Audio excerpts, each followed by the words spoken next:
Bienvenue. Aujourd'hui, on se penche sur une icône absolue, Johnny Hallyday. Notre source, c'est un hors-série magazine passionnant qui retrace sa carrière sur 55 ans, mois par mois.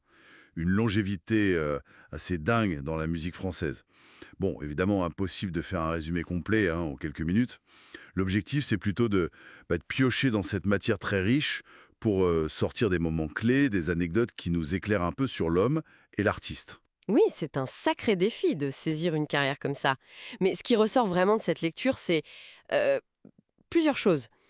Des débuts absolument tonitruants, d'abord, et puis un rapport essentiel, fondamental avec l'Amérique, sa résilience aussi, incroyable, et l'importance des rencontres, des collaborations. On pourrait peut-être explorer ces pistes. Excellente idée. Commençons par le début alors. Mars 1960, son tout premier disque. T'aimais follement. Ouni.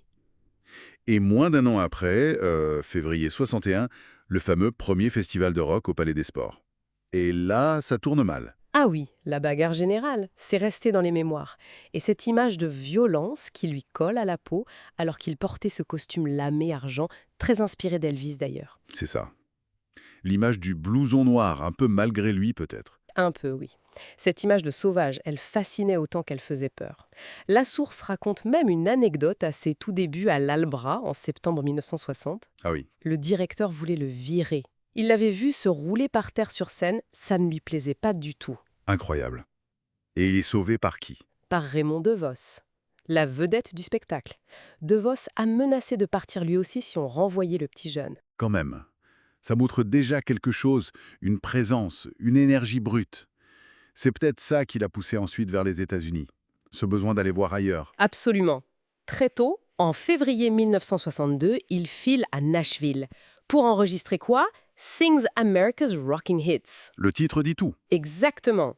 Et la source insiste sur le choc que ça a dû être pour lui. Il débarque là-bas, il travaille avec les musiciens d'Elvis, les fameux Jordanaires. Waouh. Il croise Ray Charles, Sammy Davis Jr.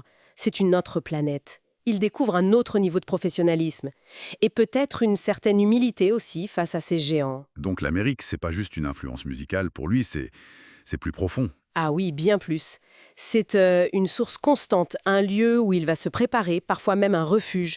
Bon, il y a l'anecdote amusante avec John Wayne qu'il bouscule dans un hôtel à L.A. Ah oui, oui. Watch your steps, kid. C'est ça. Voilà, c'est ça.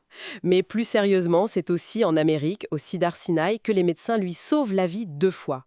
Donc oui, c'est une terre d'adoption presque vitale pour lui. Et cette idée de survie, de résilience, ça traverse vraiment toute sa carrière, en fait.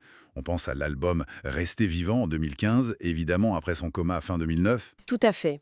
C'est emblématique. Et la source nous rappelle que ce n'était pas un cas isolé, il y a eu cette chute terrible dans une fosse d'orchestre, C'est vrai. et même une tentative de suicide en septembre 1966. C'était une période très noire, annonce du divorce avec Sylvie, d'énormes problèmes avec le fisc.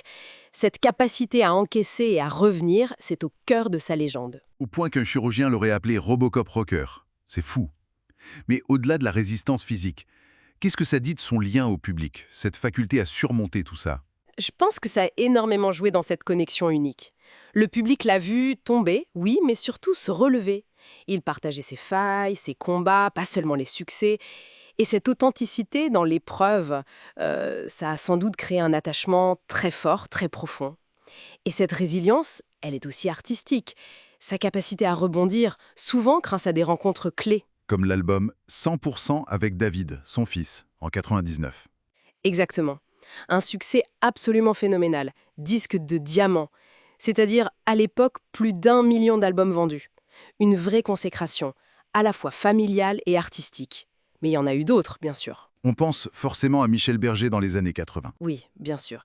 Berger lui redonne une crédibilité, une modernité avec Rock'n'Roll Attitude en 85. La source explique bien comment Berger a su trouver les mots justes, adapter son style pour Johnny. C'est une relance majeure. Et puis, il y a cette intuition géniale. En 1966, il est à Londres, il découvre un guitariste inconnu, Jimi Hendrix. Pas possible. Si, et il l'engage direct pour faire ses premières parties en France. Il l'a même hébergé chez lui au début. Incroyable. Quel flair. Le magazine parle aussi de moments plus intimes, parfois plus sombres. Ce mariage avec Sylvie Vartan à Loconville en 65, sous très haute tension. Oui, cerné par les fans, les photographes. Apparemment, il y en avait même un caché derrière une statue dans l'église. Dingue. Ou cette visite de son père, Léon Smet, pendant son service militaire en 64. Une rencontre arrangée pour les photos, décrite comme assez douloureuse. Oui, ces moments montrent bien la complexité de l'homme, écrasé par une médiatisation folle, mais avec ses propres blessures. Ça dessine le portrait de quelqu'un qui a vécu intensément, qui a traversé les modes, qui a su évoluer. On pense à sa reconnaissance au cinéma, plus tardive avec L'Homme du train. Il a eu le prix Jean Gabin en 2002 pour ça, tout en restant fondamentalement cette icône rock. Et pour finir, il y a ce détail que révèle la source, que je trouve très touchant. Malgré les stades de France, les concerts gigantesques, des décennies de métier, Johnny avouait avoir un trac terrible, paralysant, avant de monter sur scène, à chaque fois. C'est vrai, cette vulnérabilité, ça contraste fort avec l'image du Robocop rocker, justement. Ça ajoute encore une couche au personnage, au mythe. Ce qui nous laisse peut-être avec cette question, pour finir. Qu'est-ce qui explique au fond cette connexion si forte, si durable entre Johnny et son public? Vraiment au-delà des modes, des générations. Voilà, une petite piste de réflexion pour la route. Merci de nous avoir suivis pour cette exploration.